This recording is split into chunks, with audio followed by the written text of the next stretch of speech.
Hope you're having a lovely day and you're searching for another recipe. This is the Majestic Cupcakery.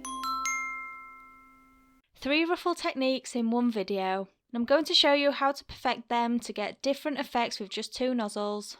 It looks like you've put lots of effort in when really when you know how it couldn't be easier. So here we have the 2 nozzles you will be needing. The first one is a 104 ribbon tip, which is a little bit larger than the other one we will be using. This one is wider at the top, so it's going to give you a larger pattern that's a little thicker too. The second one, as you can see, is less wide and tapered. This is a 103 ribbon nozzle and is going to be really good for more intricate designs that need a little bit more precision and control. When you have these nozzles or something similar, you're ready to go. So I'm starting off with a cake that I've just crumb coated to lock in any crumbs. I'm then going around the cake with this beautiful lavender coloured buttercream to create a coloured base for our pattern to stick to. You want to leave this without setting it in the fridge, just because if you do and a crust forms on your buttercream, then it's going to be hard for your piped pattern to stick to it. Having it still wet will create sort of a tacky surface for it. I've got some of the buttercream in a piping bag with a 104 nozzle in. You want to make sure that the wider edge is pointing towards your cake and the thinner edge is away from it. Then going in, holding the nozzle flat to your cake, you're just going to go around in a straight sweeping motion, just like so. The buttercream will then naturally fall into place wherever it wants to go. This pattern is never going to be super perfectly straight. The little imperfections in it is what makes it. Carry on round making sure you're keeping the wide end of the nozzle flat to the cake. And keep piping under each row until you get to the bottom. I've just taken in the top to give it a straight edge, and this is the first design done. I've now got a piping bag with the 103 nozzle fitted in. Again, you're going to want the wide end to be touching the cake.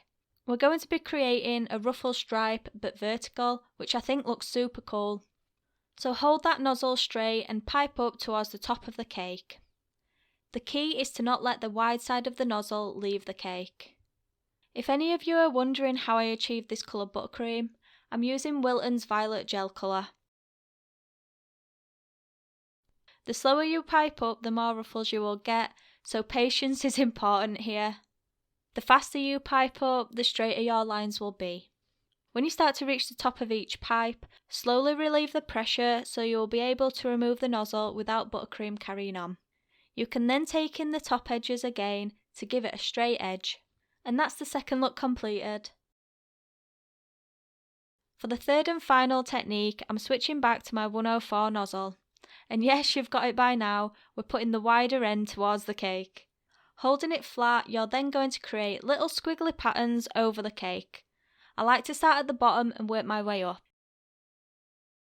Do this in little sections and just let the buttercream fall wherever it wants to. That's how you're going to get this pattern. So again, squiggly pattern and take your time to let the buttercream fall into place. If you do it too quick, the pattern will be more straight and it will be harder to achieve this effect.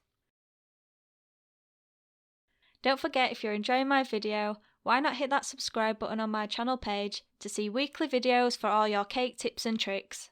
And don't forget to hit that notification bell to be in the loop when a new video is uploaded. Carry on doing this all the way around the cake until it's all covered. This is why I like making the base colour the same too, just in case there's any little bits you miss, you can't really notice them then. And that's the final look.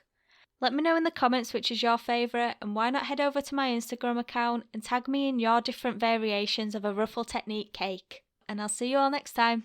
Bye!